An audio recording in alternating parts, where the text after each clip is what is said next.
minha gente!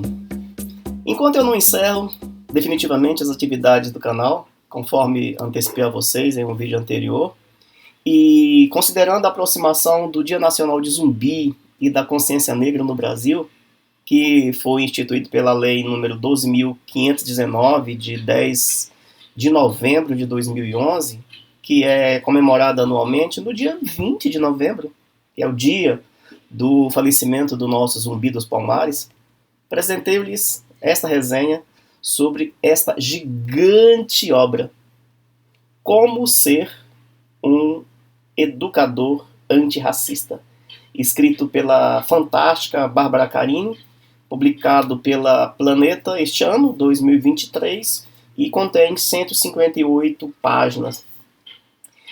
Eu considero um livro disruptivo, como a própria autora é denominada e se autodenomina nas redes sociais.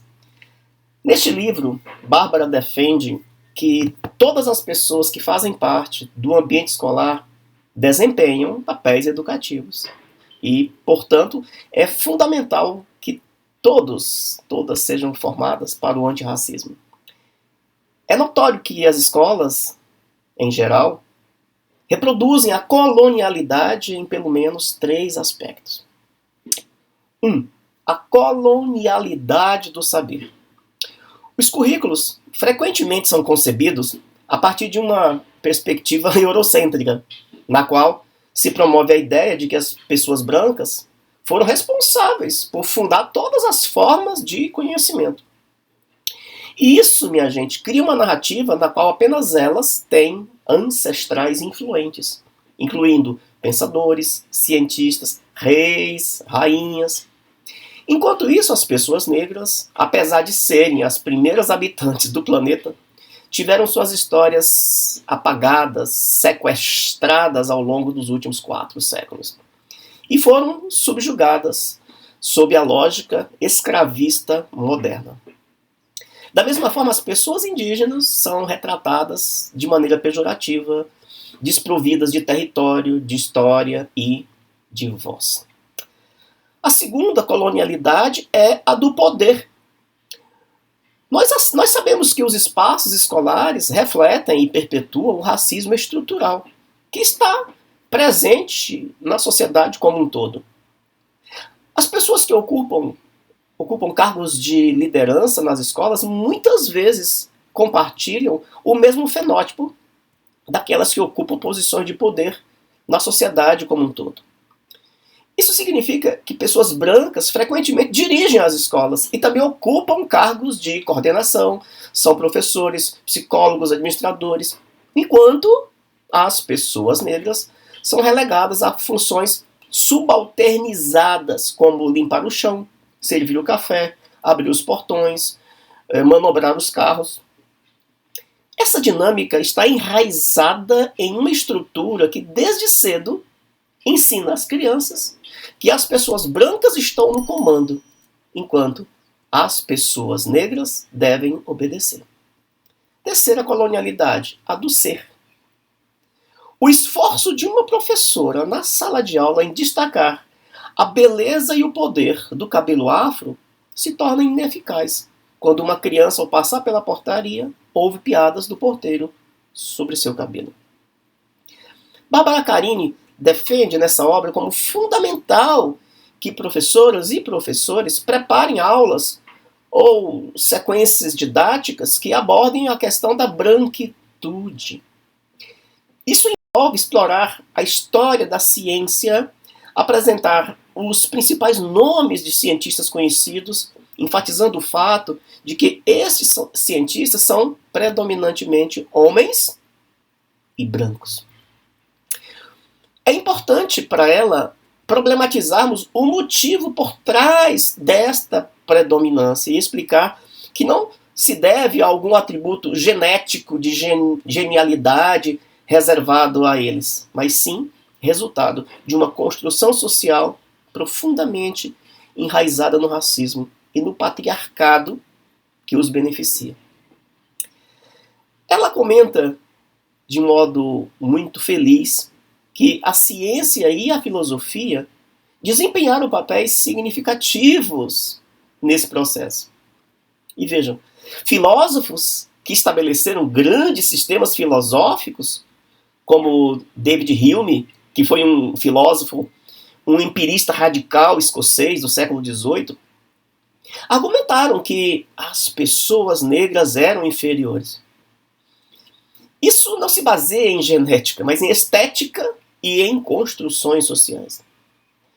Isso, minha gente, é evidenciado pelo triste, medonho exemplo de Sarah Baartman, uma mulher negra sul-africana que viveu do final do século XVIII e início do século XIX e que fora exibida como atração de circo em feiras europeias de exposição científica na categoria de fenômenos bizarros humanos, até sua morte. Corpos que não se encaixavam em padrões magros eram considerados aberrações. Horrivelmente, partes do corpo de Sarah, como o seu cérebro, esqueleto, órgãos sexuais, foram exibidos em um museu em Paris até 1974.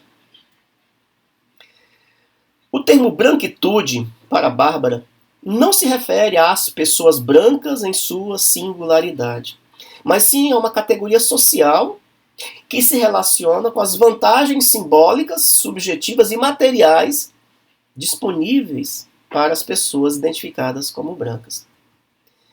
Em uma sociedade onde o racismo é estrutural, essa identificação se baseia na estética e não em uma constituição genética. Por exemplo, uma pessoa branca não é sujeita a abordagens policiais recorrentes, simplesmente devido à sua aparência. O racismo é um construto social e, embora haja um conceito biológico de raça, que foi historicamente sustentado pelo racismo científico, esse conceito tem perdido credibilidade nas últimas décadas com as descobertas da própria genética. Assim, o livro nos traz que é essencial destacar o poder e a influência da comunidade negra, seu pioneirismo no mundo e as civilizações ancestrais que contribuíram significativamente para o desenvolvimento do conhecimento e da ciência. Bárbara advoga nesta obra que pessoas brancas frequentemente têm vantagens iniciais na sociedade. Pessoas negras, quando nascem, são trazidas ao mundo por médicos brancos. Pessoas brancas são predominantemente representadas nos mais altos níveis da sociedade, controlando os meios de produção e dominando, por exemplo, cursos universitários, socialmente valorizados, principalmente como medicina, direito, engenharia. Essa preeminência branca é evidenciada em outdoors, campanhas publicitárias e até na lista de premiados com o Nobel, basta ver, onde mais de 70% dos premiados são brancos, são homens e brancos. A desigualdade se refere em salários, com os maiores rendimentos do país indo majoritariamente para as mãos das pessoas brancas. Notavelmente na mídia, criminosos brancos têm suas identidades preservadas. Quando são traficantes, são tratados de forma mais suave, como jovens que comercializavam drogas. E quando são ladras, são denominadas de cleptomaníacas. Bem, a noção de democracia racial no Brasil, para Bárbara, é um mito. E temos que concordar com ela. E este mito ganha força à medida em que se baseia nas teorias de Cesare Lombroso, que foi um psiquiatra, higienista, criminologista, antropólogo, eugenista italiano que viveu do final do século XIX ao início do século XX. E vários outros pensadores eugenistas como ele, que promoveram estratégias de genocídio através da miscigenação, que envolveu trazer pessoas brancas em situações socioeconômicas desfavorecidas para o Brasil, onde lhes eram garantidas terras e moradias com a finalidade de se relacionarem sexualmente com pessoas negras, visando o embranquecimento da nossa nação. A meta, minha gente, era que não houvesse mais pessoas negras no Brasil até o ano 2012. Este é o dado que a Bárbara nos traz. Esse projeto de branqueamento, isso é uma busca paralela que eu fiz, foi apresentado ao mundo na primeira Conferência Universal das Raças. Olha o nome do evento, que aconteceu em Londres, em 1911, onde o Brasil foi representado por um cara chamado João Batista de Lacerda, que era médico, se dizia também antropólogo e era diretor do Museu Nacional. E recebeu o apoio de outros tantos cientistas eminentes da época. As políticas de eugenia foram implementadas a partir da ideia de que as pessoas que não se encaixavam no padrão branco europeu seriam eliminadas em um período de 100 anos. Por isso a data 2012, na verdade daria 100 anos, 2011. Mas Bárbara fala aqui muito sinceramente, diretamente às pessoas brancas, e especialmente às que são antirracistas. E diz que é importante conhecer que o problema não está na sua individualidade. A luta antirracista não visa atacar o indivíduo branco, mas sim questionar a branquitude. E vamos prestar atenção no termo, porque essa expressão ela é fundada pela teoria crítica da raça e descreve a racialização das pessoas brancas com base nos privilégios que as unem.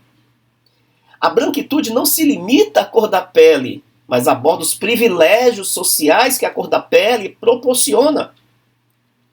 Trata-se de ter acesso a empregos, ocupar cargos de poder e ser considerado um padrão de beleza e de credibilidade. A branquitude é um conceito dialético que conecta a noção de sujeito universal branco com os privilégios que beneficiam todos os membros desse grupo. Mesmo que uma pessoa branca seja antirracista, ela ainda se beneficia do racismo, muitas vezes sem perceber. Essa obra, Como Ser um Educador Antirracista, de Bárbara Karim, defende ser fundamental que os educadores brancos compreendam isso e se conscientizem da necessidade de abolir essa tal branquitude. E abolir não significa eliminação de pessoas brancas, entendam, mas sim o fim de um sistema social que as privilegia. Não basta evitar cometer atos racistas. É essencial lutar ativamente contra o racismo. No Brasil, pessoas brancas têm atitudes racistas. E as pessoas negras frequentemente as internalizam. Internalizam o racismo que é direcionado a elas. Nós crescemos neste país naturalizando a pobreza das pessoas negras e a sua ausência nos espaços de poder. Mesmo o antirracista pode inconscientemente fazer suposições quando vê uma pessoa negra em um carro de luxo na rua. Como ser levado a questionar a origem do dinheiro, ou associá-los a profissões estereotipadas, como, o cara é um jogador de futebol, não, a menina é uma cantora de funk, não, o cara é um pastor. Isso ocorre porque fomos moldados por um sistema que nos faz enxergar o mundo através da lente da racialidade, hierarquizando as pessoas com base em seu fenótipo. Reconhecer que as pessoas brancas no Brasil têm atitudes racistas e que as pessoas negras também internalizam o racismo é uma parte fundamental do antirracismo, que se caracteriza pelo protesto, pelo enfrentamento e, sobretudo, pela denúncia do racismo. Bárbara nos diz que, desde uma perspectiva afrocentrada, é de suma importância que tanto professores, professoras como crianças sejam formadas com base em uma lógica de reforço positivo, incorporando o que a nossa ancestralidade africana nos revela. Que somos os primeiros seres humanos, os pioneiros na química, na matemática, na medicina, na filosofia, e que os nossos antepassados incluem reis e rainhas. Em vez de dizer às crianças que seus cabelos não são feios, devemos afirmar que seus cabelos são lindos. Em vez de informar que elas não são descendentes de escravizados, melhor dizer que elas descendem de reis e de rainhas. Em vez de afirmar que elas não são burras, devemos explicar que a matemática, por exemplo, teve suas origens na África e apresentar exemplos concretos, como o papiro de Amhas, com formulações matemáticas dele, que foi o primeiro escritor matemático e que viveu entre os séculos 17 e 18. Na verdade, durante o século 17, ele nasce em 1680 a.C. e vai até 1620 a.C. Onde? No Egito. Ou falar e mostrar, porque você pode buscar isso nos seus oráculos da web, figuras dos ossos de Lembobo e de Xango, que são os artefatos matemáticos mais antigos do mundo, datando de cerca de 20 mil anos antes de Cristo, lá no Paleolítico Superior, no Congo. Mostrarmos, por exemplo, e jogarmos a mancala, falarmos das formas geométricas e assim por diante. Dessa forma, é fundamental que as crianças aprendam na dinâmica cotidiana da escola que as pessoas negras têm sido pioneiras na produção de conhecimento ao longo da história. O papel das pessoas brancas na luta antirracista é essencial. E ele se desdobra em seus próprios campos de atuação. Profissionais da educação, brancos e brancas, por exemplo, devem abordar questões étnico-raciais na sala de aula. Não apenas por obrigação legal, mas por conscientização e compromisso com a reparação histórica. Devem escutar e aprender com pessoas negras, trazê-las para a sala de aula, para que os estudantes se identifiquem com elas. Promover a leitura de livros escritos por pessoas negras. Assistir vídeos, cursos ministrados por pessoas negras. Compartilhar esses conhecimentos com seus colegas de trabalho. E Bárbara nos lembra que é importante lembrar que o racismo é crime no Brasil, conforme previsto na Lei 7.716, de 1989. É crucial questionar as escolas sobre seus currículos, garantindo que contemplem a história negra desde o início dos tempos até os 4 séculos de escravização nas Américas. Devemos também, segundo Bárbara, analisar a representação de pessoas negras nas literaturas utilizadas pelas escolas e na estética das instituições, incluindo aí paredes, outdoor, placas, corpo profissional. É essencial perguntar se as pessoas negras ocupam ali cargos de liderança ou se estão confinadas a posições subalternizadas, como limpeza, abertura dos portões e serviços de apoio. Bárbara ressalta que a abordagem da cultura africana, afro-brasileira e indígena na sala de aula não deve ser vista apenas como uma obrigatoriedade legal, mas como um compromisso com a reparação histórica. A lei é importante, porque onde a consciência não prevalece, a obrigatoriedade legal precisa atuar. A lei estipula que a educação para as relações étnico-raciais deve ser abordada em toda a extensão curricular, tornando essa abordagem obrigatória. O que significa isso? Significa que a educação étnico-racial não é uma opção que a escola pode ou não tomar, mas é um componente obrigatório, essencial em todos os aspectos do currículo. No entanto, segundo Bárbara, uma abordagem decolonial vai além disso e inclui a celebração de datas festivas que destacam a cultura indígena e afro-brasileira, ao lado de festividades tradicionais. Isso enriquece o entendimento dos alunos sobre a diversidade cultural do nosso país. Além disso, é fundamental incluir discussões sobre a história do continente africano, mostrando que a Europa não é o velho mundo e que a história da humanidade começou muito antes do que geralmente se ensina. Os educadores brancos podem contribuir ativamente para a luta antirracista em seu ambiente, denunciando piadas racistas e promovendo a inclusão de pessoas negras em suas empresas, hospitais, escolas e assim por diante. E a escola, minha gente, desempenha um papel fulcral na formação das futuras gerações. E deve ser, sim, uma aliada forte na luta contra as opressões estruturais, com ênfase no racismo. Mais do que uma opção, ser antirracista deve ser um compromisso histórico e um dever da escola e de seus profissionais.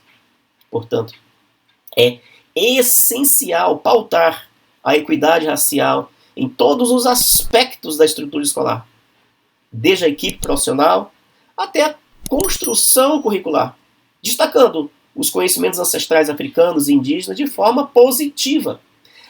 A formação dos professores, das professoras, também deve ser orientada pelo letramento racial e outras abordagens antirracistas.